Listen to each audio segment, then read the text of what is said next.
राधे राधे महाराज जी। महाराज जी, आपकी कृपा से वृंदावन वास मिला, शरणागति मिली, परंतु निरंतर प्रयास करने के बाद भी शास्त्रों के अनुसार कहे गए 5 महापाप मांस, मदिरा, द्रुत क्रीड़ा, व्यभिचार इत्यादि शरीर से जानकर हुए। इन्हें आपके समक्ष कबूल करके आपसे प्रार्थना है कि कोई प्रायश्चित बताएं महाराज जी, दंड दें। नहीं, हमारी प्रार्थना है कि सबसे बड़ा प्रायश्चित होता है अवलो नशानी अब ना नशे हो। पहला प्रायश्चित स्वीकार करो तो आगे के प्रायश्चित हम बताएं तुम्हें। पहला स्वीकार करो अवलो नशानी अब ना नशे हो। आज तक किया, कसम खाता हूं कि आज के बाद नहीं करूंगा। बोलो। आज के बाद नहीं करूंगा। अभी एक शब्द भूल गए। आज कसम खाता हूँ, आज के बाद नहीं करूंगा। नहीं करूंगा। सर्व पापों का प्रायश्चित पहले एक ये।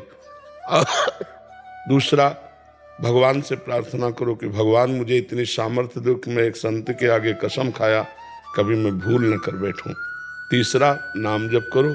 और चौथा, वृंदावन की परिक्रमा दो, दंडवती।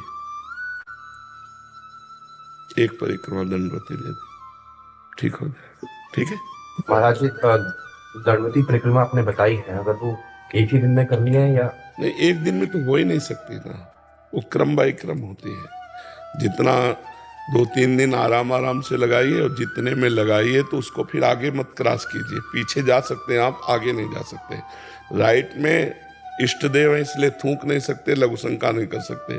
बाएं मार्ग में, लेफ्ट में ही कीजिए। और आगे नहीं जा सकते, पीछे लौट सकते हैं कितना भी।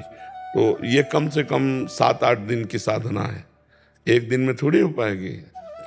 13-14 किलोमीटर है, मतलब 1500 दंड बैठक जो मारता है, तो हम मान सकते हैं कि 2-4-6 किलोमीटर पहले पहले चल सकता, नहीं हाथ पैर धर जाएंगे आपके। कष्ट वाली साधना है ये, लेट लेट के।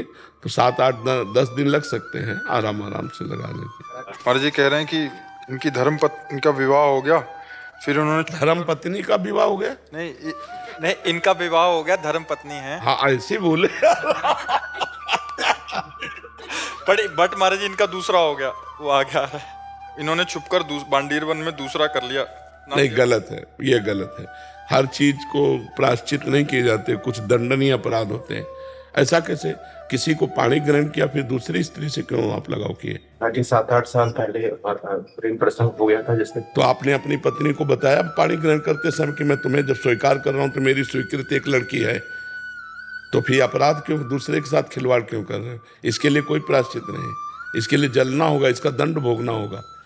अभी हाथ पैर जोड़ करके उसको, जो प्रथम पत्नी है, जो अभी पाणी ग्रहण संस्कार किया है जिसके साथ, उसको पूरा सेवा सत्कार कीजिए, प्यार दीजिए और उससे प्रार्थना कीजिए कि हमारी ये पूर्व की गलती है, इसको सह लीजिए या क्षमा कर दीजिए। ये उसी से होगा, ये हमसे नहीं होगा। महाराज जी तुम ना बता पाए, और अगर उसको पता चला फिर। महाराज जी जो अभी दूसरी मेरी पत्नी है वो अभी आध्यात्मिक की ओर चली गई है, निरंतर नाम जप कर रही है, वो भगवान की तरफ लग गई है। अगर उसका हृदय जल गया तुम्हारी इस क्रिया को जान करके या समझ करके, तो उसके लिए कोई प्रायश्चित नहीं, तुम्हें भोगना पड़ेगा समय आने पर। ये कैसा खिलवाड़ किया जाता है जिंदगी में? अगर पहले थी तो पाणी ग्रहण क्यों किया? उसको स्पष्ट कह देती कि प्लीज मैं आपसे कुछ बात करना चाहता हूँ, मेरा प्रेम प्रसंग है, मैं आपको धोखे में नहीं डालूंगा, अब आपको करना है तो कर लीजिए। अगर अपनी बात हम कह देते हैं, किसी से तो हमें दबने की बात नहीं रहेगी। अब उसको तो आपने स्वीकार कर लिया कि पत्नी रूप में, इसके बाद दूसरे से चरित्रहीनता। अब ठीक हो जाओ यार, नहीं बहुत दुर्गति होगी, बहुत दुर्गति होगी। इन सब आचरणों से कुछ नहीं रखा, भोग लिया, कुछ मिला क्या तुम्हें? फिर क्या है ये? राधा